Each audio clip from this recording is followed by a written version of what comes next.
ತಾಲೂಕಿನ 2 ಕಾರ್ಯಕ್ರಮಗಳ ಶಂಕುಸ್ಥಾಪನೆ ಸಮಾರಂಭದ ಅಧ್ಯಕ್ಷತೆ ವಹಿಸಿರುವ ಇಲ್ಲಿಯ ಜನಪ್ರಿಯ ಶಾಸಕರು ಹಾಗೂ ಆತ್ಮೀಯರಾದಂಥ ಸ್ವಲ್ಪ ಸುಮ್ಮನೆ ಇರಿ, ಒಂದು 2 ನಿಮಿಷ, ಸಮೃದ್ಧಿ ಮಂಜುನಾಥ್ ಅವರೇ ಹಾಗೂ ಇಲ್ಲಿಯ ನಮ್ಮ DC ಅವರಾದಂಥ ಅಕ್ರಮ್ ಪಾಷಾ ಅವರೇ, ನಮ್ಮ DHO ಆದಂಥ ಡಾಕ್ಟರ್ ಶ್ರೀನಿವಾಸ್ ಅವರೇ ಹಾಗೂ ವೇದಿಕೆ ಮೇಲೆ ಆಸೀನರಾದಂಥ ಇನ್ನಿತರ ಎಲ್ಲ ಹಿರಿಯ ಎಲ್ಲ ಅಧಿಕಾರಿಗಳೇ, ನಮ್ಮ ಚೀಫ್ ಇಂಜಿನಿಯರ್ ಕೂಡ ಬಂದಿದ್ದಾರೆ, ಮುಖಂಡ ನಾಯಕ್ ಅವರು ಹಾಗೂ ಇತರ ಎಲ್ಲ ನಮ್ಮ ಅಧಿಕಾರಿಗಳೇ ಹಾಗೂ ಎಲ್ಲ ಜನಪ್ರತಿನಿಧಿಗಳೇ ಮತ್ತು ಬಂದಿರತಕ್ಕಂಥ ಎಲ್ಲ ನಮ್ಮ ಆರೋಗ್ಯ ಇಲಾಖೆಯ ಇತರ ಎಲ್ಲ ಸಿಬ್ಬಂದಿಯವರೇ ಮತ್ತು ಮಾಧ್ಯಮದ ಸ್ನೇಹಿತರೆ, ಇವತ್ತು ಮುಳಬಾಗಿಲ ತಾಲೂಕಿನ ಒಂದು ಆರೋಗ್ಯ ಸೇವೆಗಳಿಗೆ ಹೊಸ ವ್ಯವಸ್ಥೆಗಳನ್ನು ನಿರ್ಮಾಣ ಮಾಡತಕ್ಕಂಥದ್ದಕ್ಕೆ ಒಂದು ಒಳ್ಳೆಯ ದಿನ ಅಂತ ಹೇಳಿದ್ರೆ ತಪ್ಪಾಗಲಾರದು. ಒಂದು ಕಡೆ ನಾವು ನಂಗ್ಲಿಯಲ್ಲಿ ಸಮುದಾಯ ಆರೋಗ್ಯ ಕೇಂದ್ರವನ್ನು ಕಟ್ತಕ್ಕಂಥದ್ದಕ್ಕೆ ಶಂಕುಸ್ಥಾಪನೆ ಮಾಡಿದ್ದೀವಿ. ಸುಮಾರು 12.5 ಕೋಟಿ ರೂಪಾಯಿ ವೆಚ್ಚದಲ್ಲಿ, ಇಲ್ಲ ಸಮುದಾಯ ಆರೋಗ್ಯ ಕೇಂದ್ರ 12.5, ಅದೇ 12.5 ಕೋಟಿ ರೂಪಾಯಿ. ಆಮೇಲೆ ಇಲ್ಲಿ 50 ಹಾಸಿಗೆಯ ಮಹಿಳಾ ಮತ್ತು ಮಕ್ಕಳ ಆಸ್ಪತ್ರೆ 20 ಕೋಟಿ ರೂಪಾಯಿ ವೆಚ್ಚದಲ್ಲಿ ಇಲ್ಲಿ ಈಗ ನಾವು ಶಂಕುಸ್ಥಾಪನೆ ಮಾಡಿದ್ವಿ. ಇದೆರಡೂ ಕೂಡ ಬಹಳ ಒಂದು ಸಂತೋಷದ ವಿಷಯಗಳು. ಯಾಕಂದರೆ ಮುಳಬಾಗಲಲ್ಲಿ ಹೆಚ್ಚು ಹೆರಿಗೆ ಆಗುವಂಥ ಆಸ್ಪತ್ರೆ ಅದು ಕೋಲಾರ ಡಿಸ್ಟ್ರಿಕ್ಟಲ್ಲಿ ಬಹುಶಃ ಇದೇ ಅತಿ ಹೆಚ್ಚು, ಜಿಲ್ಲಾ ಕೇಂದ್ರ ಬಿಟ್ಟರೆ ಈ ತಾಲೂಕುಗಳ ಪೈಕಿ ಇಲ್ಲೇ ಅತಿ ಹೆಚ್ಚು ಹೆರಿಗೆಗಳಾಗುವಂಥದ್ದು. ಆದ್ದರಿಂದ ಪ್ರತಿ ತಿಂಗಳು ಅಂದಾಜಾಗಿ 140 ಆಗ್ತಾ ಇದೆ ಅಂತ ಹೇಳ್ತಾ ಇದ್ದಾರೆ. ಅಂದರೆ ಖಂಡಿತ ಇದರ ಅವಶ್ಯಕತೆ, ಬೇಡಿಕೆ ಅಂತೂ ಇತ್ತು. ಇವತ್ತು ಅದಕ್ಕೆ ನಮ್ಮ ಇಲಾಖೆಯಿಂದ, ಯಾಕಂದರೆ ಹೋದ್ಸಲ ಬಂದಾಗಲೂ ಕೂಡ ನಮ್ಮ ಮಂಜುನಾಥ್ ಅವರು ಹೇಳಿದರು, ಈ ಥರ ಎಲ್ಲ ನಮ್ಮ ಅನೇಕ ಸ್ನೇಹಿತರೆಲ್ಲರೂ ಕೂಡ ಇದಾಗಲೇಬೇಕು ಅಂತ ಹೇಳಿದರು. ಆಮೇಲೆ ಆ ಟೆಂಡರ್ ಪ್ರೊಸೆಸ್ ಎಲ್ಲ ಕಂಪ್ಲೀಟ್ ಮಾಡಿ ಈಗ ಕಾಂಟ್ರಾಕ್ಟ್ ಕೂಡ ಅವಾರ್ಡ್ ಆಗಿದೆ. ಆಮೇಲೆ ಕಾಮಗಾರಿ ಇವತ್ತೇನು ಪೂಜೆ ನಾವು ಮಾಡಿದ್ದೇವೆ, ಈ ಪೂಜೆ ಅಂತ ಹೇಳಿದ್ರೆ ನಾಳೆ ಶನಿವಾರ, ಭಾನುವಾರ, ಸೋಮವಾರದೊಳಗೆ ಕೆಲಸ ಶುರು ಆಗಲೇಬೇಕು. ಯಾರಪ್ಪ ಕಾಂಟ್ರಾಕ್ಟ್ರು ಸೋಮವಾರದಿಂದ ವರ್ಕ್ ಸ್ಟಾರ್ಟ್ ಆಗ್ಬಿಡ್ಬೇಕು. ಈಗಾಗಲೇ ಏನೋ ಶುರು ಮಾಡಿದ್ರೆ, ಎಲ್ಲ ಲೆವೆಲಿಂಗ್ ಮಾಡ್ತಾ ಇದ್ದಾರೆ ಅಲ್ವಾ? ಯಾರು ಮಾಡ್ತಾ ಇರೋದು? ಬ್ಯಾಕ್ ಸೈಡ್ ಮಾಡ್ತಾ ಇದ್ದಾರೆ. ಅದರಿಂದ ಕೆಲಸ ಈಗ ಶುರು ಆದರೆ ಇದು ಮುಗಿಯೋವರೆಗೂ ನಿಲ್ಬಾರ್ದು. ಅದು ನಮಗೆ ಈ ಎರಡು ಕೂಡ ಒಂದು ವರ್ಷದಲ್ಲಿ ಎರಡನ್ನು ಕೂಡ ಮುಗಿಸಿ ನಾವು ಮತ್ತೊಮ್ಮೆ ಬಂದು ಉದ್ಘಾಟನೆ ಮಾಡ್ಬಿಟ್ಟು ಹೋಗ್ಬೇಕು. ಆ ರೀತಿಯಾಗಿ ಆಗಬೇಕು. ಸುಮ್ಮನೆ ಆಮೇಲೆ 3 ವರ್ಷ 4 ವರ್ಷ ತಗೊಳ್ಳೋದು ಹಂಗೆಲ್ಲ ಆಗಬಾರ್ದು. ಇದೆಲ್ಲ ಕೆಲಸ, ಯಾಕಂದರೆ ಈತ ಒಂದು ಒಳ್ಳೆಯ ಒಂದು ಗುಣಮಟ್ಟದ ಮತ್ತು ಸರಿಯಾದ ಸಮಯಕ್ಕೆ ಮುಕ್ತಾಯ ಮಾಡುವಂಥದ್ದು ಅದು ಭಾಳ ಅಗತ್ಯ ಅಂತ ಹೇಳಿ, ಆ ರೀತಿಯಾಗಿ ನಮ್ಮ ಗುತ್ತಿಗೆದಾರರು ಮತ್ತು ನಮ್ಮ ಇಂಜಿನಿಯರ್ಗಳು ಎಲ್ಲ ನೋಡಿಕೊಂಡು ಅದನ್ನು ಸರಿಯಾದ ರೀತಿಯಲ್ಲಿ ಕಟ್ಟಬೇಕು ಅಂತ ನಾನು ಹೇಳೋದಕ್ಕೆ ಬಯಸಿ, ಈಗ ಏನಾಗಿದೆ ಅಂತ ಹೇಳಿದ್ರೆ ಸ್ವಲ್ಪ ಇದಕ್ಕೆ ನಮ್ಮ ಎಸ್ಟಿಮೇಟಲ್ಲಿ ಇದಕ್ಕೆ ಕ್ವಾರ್ಟರ್ಸು ಮತ್ತು ಬೇರೆ ಎಲ್ಲ ಇತ್ತು. ಆದರೆ ಇಲ್ಲಿಯ ಒಂದು ಲೆವೆಲಿಂಗ್ ಮಾಡ್ಕೊಳ್ಳೋದಕ್ಕೋಸ್ಕರ ಅದಕ್ಕೆ ಸ್ವಲ್ಪ ಇದಕ್ಕೆ ಪೂರ್ವ ಸಿದ್ಧತೆಗಳು ಹೆಚ್ಚಿಗೆ ಹಣ ಬೇಕಾಗಿತ್ತು. ಅದರಿಂದ ಆ ಕ್ವಾರ್ಟರ್ಸು ಮತ್ತು ಇತರ ಸ್ವಲ್ಪ ಬೇಕಾಗಿರ್ತಕ್ಕಂಥದ್ದನ್ನು ನಾವು ಮಾಡೋಕ್ಕೆ ಆಗ್ತಾ ಇಲ್ಲ ಈಗ, ಯಾಕಂದರೆ ಸ್ವಲ್ಪ ದುಡ್ಡು ಶಾರ್ಟೇಜ್ ಆಯಿತು. ಅದಕ್ಕೆ ಸದ್ಯಕ್ಕೆ ನಾವು ಇದನ್ನು ಮಾಡಿ ನಮ್ಮ ಚೀಫ್ ಇಂಜಿನಿಯರ್ಗೆ ಹೇಳಿದ್ದೀನಿ, ನಾವು ಮುಂದೆ ಯಾವುದಾದ್ರೂ ಕೆಲವು ಗ್ರಾಂಟ್ಸನ್ನು ಕೊಡುವ ಸಂದರ್ಭದಲ್ಲಿ ಈ ಕ್ವಾರ್ಟರ್ಸನ್ನು ಕೂಡ ಕಟ್ಸ್ಕೊಡೋದಕ್ಕೆ, ಅದನ್ನು ಸೇರಿಸ್ಕೊಡೋದಕ್ಕೆ ನೀವು ಅದನ್ನು ಪಟ್ಟಿಯಲ್ಲಿ ಇಟ್ಕೊಂಡಿರಿ. ನಮ್ಮ ಹತ್ರ ಬೇರೆ ಅನುದಾನಗಳು ಬಂದಾಗ ಅವಾಗ ಇದನ್ನು ಕೂಡ ಸೇರಿಸಿ ಏನು ಸ್ಟಾಫ್ ಕ್ವಾರ್ಟರ್ಸು, ನರ್ಸ್ ಕ್ವಾರ್ಟರ್ಸು ಅದೆಲ್ಲ ಕೂಡ ನಿರ್ಮಾಣ ಮಾಡ್ತಕ್ಕಂಥದ್ದಕ್ಕೆ ನಾವು ಮಾಡೋಣ. ಇದು ಯಾಕಂತ ಹೇಳಿದ್ರೆ ಇಷ್ಟು ಸ್ವಲ್ಪ ಇದು ಊರಿನ ಹೊರಗಡೆ ಇದೆ. ಕ್ವಾರ್ಟರ್ಸ್ ಇಲ್ಲಿ ಇದ್ಬಿಟ್ಟು ಅದರಲ್ಲೂ ಕೂಡ ಈ ಗೈನಕಾಲಜಿಸ್ಟ್ಗಳು ಮತ್ತು ಅನೆಸ್ಥೆಸಿಸ್ಟು, ಪೀಡಿಯಾಟ್ರಿಷನ್ನು ಇವರೆಲ್ಲ ಒಂದೊಂದ್ಸಲ, ಯಾಕಂದರೆ ಹೆರಿಗೆ ಯಾವಾಗ ಆಗುತ್ತೆ ನಮ್ಗೆ ಹೇಳೋಕ್ಕಾಗಲ್ಲ. ರಾತ್ರಿ ಹೊತ್ತು ಬರ್ತಾರೆ, ಬೆಳಗಿನ ಜಾವನ ಬರ್ತಾರೆ, ಯಾವಾಗಾದರೂ ಬರ್ಬೋದು. ಡಾಕ್ಟ್ರು ದೂರ ಇದ್ದರೆ ಬರೋಷ್ಟೊತ್ತಿಗೆ ತಡ ಆಗ್ತದೆ ಅಥವಾ ಬರೋಕ್ಕಾಗದೇ ಇರ್ಬೋದು. ಆ ಥರ ಪರಿಸ್ಥಿತಿಗಿಂತ ಇಲ್ಲೇ ಇದ್ಬಿಟ್ರೆ ಅವಾಗ ಒಂದು ಧೈರ್ಯ ಇರ್ತದೆ. ಡಾಕ್ಟರ್ ಇದ್ದಾರೆ ಅಂತ ಹೇಳಿದ್ರೆ ಆಸ್ಪತ್ರೆಗೆ ಬಂದ್ಬಿಡ್ತಾರೆ ಜನ. ಆ ಧೈರ್ಯ ಇರುವಂಥ ವ್ಯವಸ್ಥೆಯನ್ನು ನಿರ್ಮಾಣ ಮಾಡಬೇಕಾದ್ರೆ ಖಂಡಿತವಾಗಿ ಅವಾಗ ಕ್ವಾರ್ಟರ್ಸ್ ಬೇಕೇ ಬೇಕಾಗ್ತದೆ. ಅದನ್ನು ಸುಮಾರು 3,82,00,000 ರೂಪಾಯಿಗೆ ಅಧಿಕ ಗ್ರಾಂಟನ್ನು ಕೇಳಿದ್ದಾರೆ. 4 ಕೋಟಿ ರೂಪಾಯಿ ಅಡಿಷನಲ್ ಆಗಿ ಕೇಳಿದ್ದಾರೆ. ಖಂಡಿತವಾಗಿಯೂ ಇದನ್ನು ನಾವು ಸೇರಿಸ್ಕೊಂಡು ಮುಂದಿನ ದಿವಸಗಳು ಇದನ್ನು ಸೇರಿಸ್ಕೊಡ್ತೀವಿ ಅಂತ ನಮ್ಮ ಮಂಜುನಾಥ್ ಅವರಿಗೆ ನಾನು ಹೇಳೋದಕ್ಕೆ ಬಯಸ್ತಾ ಇದ್ದೀನಿ. ಆಯಿತಾ? ಈಗ ಅವರು ಏನಾಗಿದೆ ಅಂತ ಹೇಳಿದ್ರೆ ಇದು 2 ಕೊಟ್ಟಿದ್ದಾರೆ, ಈಗ ತಾಲೂಕು ಆಸ್ಪತ್ರೆ ಕೂಡ ಕೊಟ್ಬಿಡಿ ಅಂತ ಅವರು ಹೇಳಿದ್ದಾರೆ. ಯಾಕಂತ ಹೇಳಿದ್ರೆ ಖಂಡಿತ ಅದು ಕೂಡ ನಾನು DHO ಕೇಳ್ತಾ ಇದ್ದೆ, ನಮ್ಮ ಕೋಲಾರ ಜಿಲ್ಲೆಯಲ್ಲಿ ಯಾವ್ಯಾವ ತಾಲೂಕು ಆಸ್ಪತ್ರೆಗಳು ಹೇಗಿದೆಯಪ್ಪ ಎಲ್ಲ ಪರಿಸ್ಥಿತಿ ಅಂತ. ಅವರು ನನಗೆ ಮೊನ್ನೆ ಹೇಳಿದ್ರು, ಈ ಥರ ಮುಳಬಾಗ ತಾಲೂಕು ಆಸ್ಪತ್ರೆ ಭಾಳ ಒಂದು ಶಿಥಿಲ ವ್ಯವಸ್ಥೆಯಲ್ಲಿದೆ ಮತ್ತು ಕಟ್ಟಡಗಳೆಲ್ಲ ಸ್ವಲ್ಪ ಹಳೇದಾಗಿದೆ. ಅದು ಏನಾಗಿದೆ, ಹಿಂದೆ ಹಳೆ ಕಟ್ಟಡದ ಮೇಲೆ ಹೊಸ ಅಡಿಷನ್ ಕಟ್ಟಿಬಿಟ್ಟಿದ್ದಾರೆ. ಮತ್ತು ಅದೇ ಪ್ರಕಾರ ಮಾಲೂರಿನಲ್ಲೂ ಕೂಡ ಅದೇ ಸಮಸ್ಯೆ, ಅಲ್ಲೂ ತಾಲೂಕು ಆಸ್ಪತ್ರೆ ಸರಿ ಇಲ್ಲ ಅಂತ 2 ತಾಲೂಕು ಆಸ್ಪತ್ರೆಗಳು ಇಲ್ಲಿ ಸರಿ ಇಲ್ಲ ಅಂತ ಹೇಳಿದ್ದಾರೆ. ಅದರಿಂದ ಖಂಡಿತವಾಗಿಯೂ ನಾನು ಈಗಲೇ ಹೇಳೋಕ್ಕಾಗಲ್ಲ, ಆದರೆ ಮುಂದಿನ ದಿವಸದಲ್ಲಿ ಇದೆಲ್ಲ ಕಟ್ಟಡ ಮುಗಿಲಿ. ಯಾಕಂತ ಹೇಳಿದ್ರೆ ನಾವು ಆಸ್ಪತ್ರೆ ಕೆಡವಿ ಏನು ಇಲ್ಲದೆ ಇರೋ ಥರನೂ ಮಾಡೋಕ್ಕಾಗೋದಿಲ್ಲ. ಅದಕ್ಕೆ ಈ ಬಿಲ್ಡಿಂಗ್ ರೆಡಿ ಆದರೆ ಅವಾಗ ಸ್ವಲ್ಪ ಎಲ್ಲ ನಾವು ಇಲ್ಲಿಗೆ ಶಿಫ್ಟ್ ಮಾಡಿಕೊಂಡು ಅವಾಗ ಅದು ಕಟ್ಟೋದಕ್ಕೂ ಕೂಡ ಅವಕಾಶ ಸಿಗ್ತದೆ. ಅದರಿಂದ ಖಂಡಿತವಾಗಿಯೂ ಇದನ್ನು ನಾನು ನಮ್ಮ ಗಮನದಲ್ಲಿ ಇಟ್ಕೊಂಡಿರ್ತೀನಿ. ಈ ಎಲ್ಲ ತಾಲೂಕು ಆಸ್ಪತ್ರೆಗಳು ಒಳ್ಳೆ ತಾಲೂಕು ಆಸ್ಪತ್ರೆಗಳು ಇರಬೇಕು ನಮ್ಮ ರಾಜ್ಯದಲ್ಲಿ, ಅದೇ ನಮ್ಮ ಆದ್ಯತೆ. ಹೊಸ ಕಟ್ಟೋದಕ್ಕಿಂತ ಹಳೇದನ್ನೇ ಮೊದಲು ಸರಿ ಮಾಡ್ಕೊಳ್ಳೋಣ. ಸುಮ್ಮನೆ ನಾವು ಹೊಸದೆಲ್ಲ ಬೇರೆ ಬೇರೆ ಕಡೆ ಕಟ್ಟೋಕೆ ಹೋಗೋದು, ಹಳೇದನ್ನ ಅದನ್ನ ಹಾಗೆ ಬಿಟ್ಬಿಡೋದು, ಅದಾಗೋದಕ್ಕಿಂತ ಇರ್ತಕ್ಕಂಥದ್ದನ್ನು ಇನ್ನೂ ಚೆನ್ನಾಗಿ ಮಾಡಿಕೊಂಡ್ರೆ ಅವಾಗ ಅದು ಹೆಚ್ಚು ನಮಗೆ ಪ್ರಯೋಜನ ಆಗ್ತದೆ ಮತ್ತು ವ್ಯರ್ಥ ಅಥವಾ ಅನಾವಶ್ಯಕವಾಗಿ ಖರ್ಚಾಗೋದಿಲ್ಲ ಅಂತ ಅಷ್ಟೇ.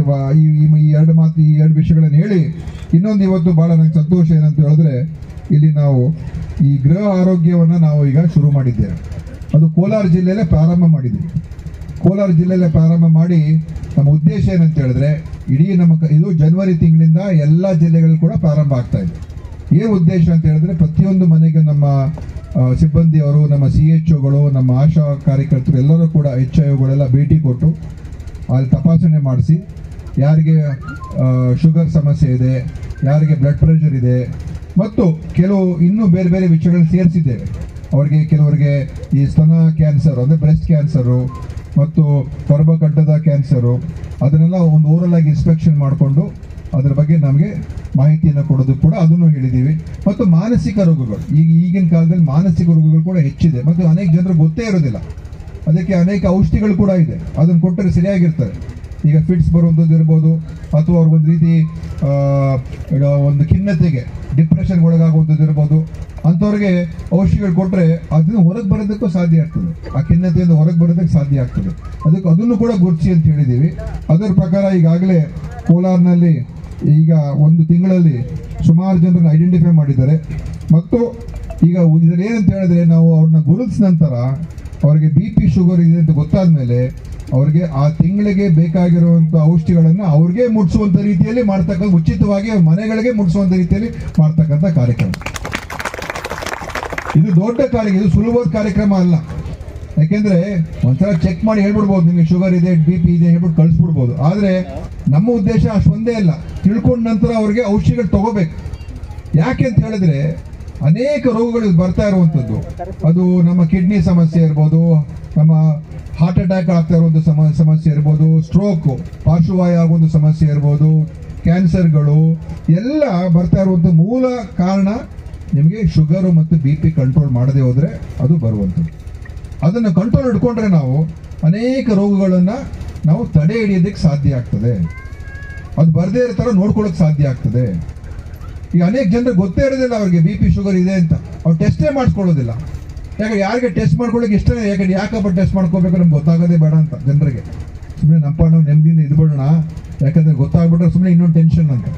ಆದರೆ ಅದರಿಂದ ಎಫೆಕ್ಟ್ ಏನಾಗುತ್ತೆ ಅಂತ ಹೇಳಿದ್ರೆ, ಅದನ್ನು ನಾವು ಹಾಗೆ ಬಿಟ್ಬಿಟ್ರೆ ನಮಗೆ ಯಾವುದೋ ಕಾಯಿಲೆ ರೋಗಗಳು ಬಂದು ಹೊರೆ, ಒಂದು ಕಡೆ ಆರ್ಥಿಕ ಹೊರೆ, ಇನ್ನೊಂದು ಕಡೆ ಕುಟುಂಬದ ಮೇಲೆ ಹೊರೆ, ಮತ್ತು ನೀವು ನೀವು ಏನು ಸಂಪಾದನೆ ಮಾಡ್ತಾ ಇದ್ದೀರಾ ಅದು ಕೂಡ ಮಾಡೋಕ್ಕೆ ಸರಿಯಾಗಿ ಆಗೋದಿಲ್ಲ. ಎಲ್ಲ ರೀತಿ ಸಮಸ್ಯೆಗಳು ಬಂದ್ಬಿಡ್ತವೆ. ಆಮೇಲೆ ರೋಗಕ್ಕೂ ಕೂಡ ಗುಣಪಡಿಸೋದು ಕೂಡ ಕಷ್ಟ ಆಗೋಗ್ತದೆ. ಆ ಕಾರಣದಿಂದನೇ ಇದು ಇವತ್ತು ದೀರ್ಘಕಾಲದ ಒಂದು ಯೋಜನೆ ಇದು. ಅಂದರೆ ನಮ್ಮ ಹೀಗೆ ನಾವು ಸರಿಯಾದ ರೀತಿಯಲ್ಲಿ ಮಾಡಿದ್ರೆ ಒಂದು 20% ಆದರೂ ನಾವು ಕಮ್ಮಿ ಮಾಡೋದಕ್ಕೆ ಸಾಧ್ಯ ಆಗ್ತದೆ. ಕಿಡ್ನಿ ಡಯಾಲಿಸಿಸ್ ಹೋಗುವಂಥದ್ದು, ಹಾರ್ಟ್ ಅಟ್ಯಾಕ್ ಆಗುವಂಥದ್ದು, ಬೇರೆ ಬೇರೆ ಸ್ಟ್ರೋಕ್ ಆಗುವಂಥದ್ದು, ಅನೇಕ ರೋಗಗಳನ್ನ ಕಂಟ್ರೋಲ್ ಮಾಡ್ಕೊಳ್ಳೋದಕ್ಕೆ ಇದು ನಮ್ಮ ಒಂದು ಇಡೀ ರಾಜ್ಯದ ನಮ್ಮ ಉದ್ದೇಶ. ಯಾರಿಗೆ ಇದಾಗಿ ಬಂದಿದ್ರೆ ಅವ್ರಿಗೆ ನಾವು ಫ್ರೀಯಾಗಿ ಮೆಡಿಸಿನ್ ಕೊಡ್ತಕ್ಕಂಥ ಒಂದು, ಇಡೀ ದೇಶದಲ್ಲೇ ಯಾರು ಈ ಥರ ನಾವು ಮಾಡಿಲ್ಲ, ಅದು ಕರ್ನಾಟಕ ಇವತ್ತು ಮಾಡೋದು ಕೊಟ್ಟಿದೆ. ಅದಕ್ಕೆ ನಮ್ಮ ಇಲಾಖೆಯವರು ಕೂಡ ಕೈ ಜೋಡಿಸ್ಬೇಕು, ಸಪೋರ್ಟ್ ಮಾಡಬೇಕು. ನಮ್ಮ ಎಲ್ಲ ಪಂಚಾಯತಿ ವ್ಯವಸ್ಥೆ, ನಮ್ಮ ಸ್ಥಳೀಯ ಸಂಸ್ಥೆಗಳು, ನಮ್ಮ ಜಿಲ್ಲಾಡಳಿತ ಎಲ್ಲ ಇದಕ್ಕೆ ಸ್ವಲ್ಪ ಗಮನ ಇಟ್ಕೋಬೇಕು. ಯಾಕಂದ್ರೆ ಇದನ್ನು ಅವಾಗ ಮಾನಿಟರ್ ಮಾಡ್ತಾ ಇರಬೇಕಾಗ್ತದೆ, ಪರಿಶೀಲನೆ ಮಾಡಬೇಕಾಗ್ತದೆ. ಈಗಾಗಲೇ ನೋಡಿ ಅನೇಕ ಜನರಿಗೆ ಈಗ ಓರಲ್ ಕ್ಯಾನ್ಸರ್ ಇದೆ, ಬಾಯಿ ಕ್ಯಾನ್ಸರ್ ಇರೋದ್ ಬಗ್ಗೆ ಗೊತ್ತಾಗಿದೆ, ಅಂದ್ರೆ ಅನುಮಾನ ಬಂದಿದೆ. ಅನೇಕ ಜನರಿಗೆ ಇವತ್ತು ಸ್ತನ ಕ್ಯಾನ್ಸರ್ ಬಗ್ಗೆ ಅನುಮಾನ ಬಂದಿದೆ. ಅನೇಕ ಜನರಿಗೆ ಅವ್ರಿಗೆ ಈ ಸರ್ವೈಕಲ್ ಕ್ಯಾನ್ಸರ್ ಇದೆ ಅಂತ ಅನುಮಾನ ಬಂದಿದೆ. ಸೊ ಅವ್ರನ್ನ ಮತ್ತೆ ಚೆಕಪ್ ಮಾಡಿಸಿ ಉನ್ನತ ಆಸ್ಪತ್ರೆಗೆ ಕಳಿಸಿ ಅಲ್ಲಿ ಚೆಕಪ್ ಮಾಡಿಸಿ ಮೊದಲೇ ಗೊತ್ತಾಗ್ಬಿಟ್ರೆ ಅವ್ರಿಗೆ ಕ್ಯಾನ್ಸರ್ ಇದೆ ಅಂತ ಅವಾಗ ಸುಲಭವಾಗಿ ಅವ್ರಿಗೆ ಟ್ರೀಟ್ ಮಾಡ್ಬೋದು, ನಾವು ಗುಣಪಡಿಸೋಕೆ ಸಾಧ್ಯ ಆಗ್ತದೆ. ನಾವು ಹಾಗೆ ಬಿಟ್ಬಿಟ್ರೆ ಯಾವಾಗಲೂ ಒಂದು ದಿವಸ ನಮ್ಗೆ ಗೊತ್ತಾದಾಗ ಅಷ್ಟೊತ್ತಿಗೆ ಭಾಳ ತಡ ಆಗೋಗ್ತದೆ. ನೀವು ಕ್ಯಾನ್ಸರ್ನ ನೀವು ಏನು ಮಾಡೋಕ್ಕಾಗೋದಿಲ್ಲ, ಅಥವಾ ಸಿಕ್ಕಾಬಟ್ಟೆ ಖರ್ಚು ಮಾಡಬೇಕು, ಎಲ್ಲೆಲ್ಲೋ ಓಡಾಡಬೇಕು, ದೊಡ್ಡ ಸಮಸ್ಯೆ. ಅದಕ್ಕೆ ನಮ್ದು ಎರಡು ಉದ್ದೇಶ. ಒಂದು, ಮೊದಲೇ ಏನು ಕಾಯಿಲೆಗಳು ಬರದೇ ಇರೋ ಥರ ನೋಡ್ಕೊಳ್ಳೋದು ಒಂದು. ಎರಡನೇದು, ಆದಷ್ಟು ಬೇಗ ಅದನ್ನು ಪತ್ತೆ ಹಚ್ಚಿ ಬೇಗ ಅದನ್ನು ಗುಣಪಡಿಸೋದು. ಎರಡನ್ನು ಮಾಡಿದ್ರೆ ಖಂಡಿತವಾಗಿಯೂ ನಮ್ಮ ಜನರ ಆರೋಗ್ಯವನ್ನು ನೋಡ್ಕೊಳ್ಳೋದಕ್ಕೆ ಸಾಧ್ಯ ಆಗುತ್ತೆ ಅಂತ ಹೇಳಿ ಇವತ್ತು ಈ ಕಾರ್ಯಕ್ರಮ ಕೂಡ ಇಲ್ಲಿ ಚೆನ್ನಾಗಿ ಪ್ರಾರಂಭ ಆಗಿದೆ. ಜನವರಿಯಿಂದ ಇಡೀ ರಾಜ್ಯದಲ್ಲಿ ಪ್ರಾರಂಭ ಆಗ್ತದೆ ಮತ್ತು ಅದನ್ನು ನಮ್ಮ ರಾಜ್ಯದ ಜನರ ಆರೋಗ್ಯದ ಒಂದು ಸ್ಥಿತಿಗತಿಯನ್ನು ಸುಧಾರಣೆ ಮಾಡೋದಕ್ಕೆ ಇದು ಒಂದು ಒಳ್ಳೆಯ ಕ್ರಮ ಅಂತ ಹೇಳಿ ಇವತ್ತು ನಮ್ಮ ಆರೋಗ್ಯ ಇಲಾಖೆಯ ಎಲ್ಲ ಅಧಿಕಾರಿಗಳಿಗೆ ಈ ಕಾರ್ಯಕ್ರಮವನ್ನು ಚೆನ್ನಾಗಿ ಆಯೋಜನೆ ಮಾಡಿಸಿ ಎಲ್ಲ ನಿರ್ವಹಣೆ ಮಾಡಿಸ್ಕೊಟ್ಟಿದ್ದಕ್ಕೆ ಅವ್ರಿಗೂ ನನ್ನ ಅಭಿನಂದನೆ. ಮತ್ತು ನಮ್ಮ MLA ಅವರು, ನಮ್ಮ ಬ್ಲಾಕ್ ಕಾಂಗ್ರೆಸ್ ಅಧ್ಯಕ್ಷ ಕೂಡ ಬಂದಿದ್ದಾರೆ, ಅವರು ವೇದಿಕೆ ಬಂದಿದ್ದಾರೆ, ಅವರು ಎಲ್ಲ ಜೊತೆಯಲ್ಲೆಲ್ಲ ಇವತ್ತು ನಮ್ಮ ಜೊತೆಲೇ ಇದ್ದಾರೆ. ಸೊ ಎಲ್ಲರೂ ಕೂಡ ಸೇರಿ ಇವತ್ತು ಈ ಕಾರ್ಯಕ್ರಮವನ್ನು ಯಶಸ್ಸಿಗೆ ಅವರೆಲ್ಲರೂ ಕೂಡ ಕಾರಣಕರ್ತರು. ಮತ್ತು ನಮ್ಮ ಮಂಜುನಾಥ್ ಅವರು ಕೂಡ ಭಾಳ ಆಸಕ್ತಿ ತಗೊಂಡು ನನ್ನ ಹತ್ರ ಬಂದು ಭೇಟಿ ಕೊಟ್ಟು ಮಾತನಾಡಿಸಿ ಇದೆಲ್ಲ ಆಗಲೇಬೇಕು, ಬೇಗ ಆಗಬೇಕು, ಉದ್ಘಾಟನೆ ಆಗಬೇಕು, ಪೂಜೆ ಮಾಡಬೇಕು ಅಂತೆಲ್ಲ ಹೇಳಿ ಅವರು ಕೂಡ ಭಾಳ ಆಸಕ್ತಿ ತಗೊಂಡಿದ್ದಾರೆ. ಖಂಡಿತ ಅಭಿವೃದ್ಧಿಯಲ್ಲಿ ಎಲ್ಲರೂ ಕೂಡ ತಾರತಮ್ಯ ಇರಬಾರ್ದು ಅಲ್ವಾ. ನಾನು ಕೂಡ ವಿರೋಧ ಪಕ್ಷದಲ್ಲಿ ಅನೇಕ ಬಾರಿ ಶಾಸಕನಾಗಿದ್ದೇನೆ ಮತ್ತು ಈಗ ಆಡಳಿತದಲ್ಲಿದ್ದೇವೆ. ನಮ್ಮ ಜನ ಎಲ್ಲರೂ ಒಂದೇ ಥರ ನೋಡಬೇಕು. ಚುನಾವಣೆಗೋಸ್ಕರ ರಾಜಕಾರಣ ಇರಬೇಕು. ಸರ್ಕಾರಕ್ಕೆ ಬಂದ ಮೇಲೆ ಜನರಿಗೆ ನಾವು ಬಂದಿರೋದು ಜನರಿಗೋಸ್ಕರ ಅಲ್ವಾ. ಈ ಸರ್ಕಾರ ಇರೋದು ಜನರಿಗೋಸ್ಕರ. ಸರ್ಕಾರಕ್ಕೆ ದುಡ್ಡು ಬರೋದು ಕೂಡ ಜನರಿಂದನೇ. ನಮ್ಮ ಹತ್ರ ಯಾವ ದುಡ್ಡು ನಾವೇನು ಗೌರ್ಮೆಂಟಲ್ಲಿ ನಾವೇನು ಆಗ್ತಾ ಇಲ್ಲ. ನಾನು ಮಂತ್ರಿ ಅಂತ ಹೇಳ್ಬಿಟ್ಟು ನಾನೇನು ದುಡ್ಡು ಕೊಡ್ತಾ ಇದ್ದೀನಿ ನಮ್ಮ ಇಲಾಖೆಗೆ? ನಮ್ಗೆ ಬರುವಂಥ ದುಡ್ಡು ಯಾರು ದುಡ್ಡು? ಜನ ಸಂಪಾದನೆ ಮಾಡಿ ಅವರಿಂದ ಟ್ಯಾಕ್ಸ್ ಏನು ಕಟ್ತಾರೆ, ಆ ಟ್ಯಾಕ್ಸ್ ದುಡ್ಡು ನಮ್ಮ ಸರ್ಕಾರದ ದುಡ್ಡು ಅಷ್ಟೇ ಹೊರತು ನಾವಿಲ್ಲೇನು ದುಡ್ಡೇನು ಹಾಕಿ ನಾವೇನೋ ದೊಡ್ಡ ನಿಮ್ಗೇನು ಸಹಾಯ ಮಾಡ್ತಾ ಇದ್ದೀವಿ, ನಮ್ಮ ಜೇಬಿಂದ ಕೊಟ್ಟು ನಿಮ್ಗೆ ಮಾಡ್ತಾ ಇದೀವಿ ಅಂತೇನಲ್ಲ. ಅದಕ್ಕೋಸ್ಕರ ಎಲ್ಲರನ್ನು ಕೂಡ ಒಂದಾಗಿ ನೋಡೋದಕ್ಕೇನೆ ನಾವಿದ್ದೇವೆ. ಅದಕ್ಕೆ ಉದಾಹರಣೆ ಇವತ್ತಿನ ಕಾರ್ಯಕ್ರಮ ಅಂತ ನಾನು ಹೇಳೋದಕ್ಕೆ ಬಯಸ್ತೇನೆ. ನಾವು ಯಾರ ಭೇದ ಭಾವ ಇಲ್ಲ, ಯಾವ ತಾರತಮ್ಯ ಇಲ್ಲ ಅಂತ ಹೇಳ್ತಾ ಇವತ್ತು ಎಲ್ಲರೂ ಕೂಡ ಅದೇ ಒಳ್ಳೇದು ಮಾಡಲಿ ಅಂತ ಹೇಳಿ ನಾನು ಮಾತನ್ನು ಮುಗಿಸ್ತೇನೆ. ಜೈ ಹಿಂದ್, ಜೈ ಕರ್ನಾಟಕ.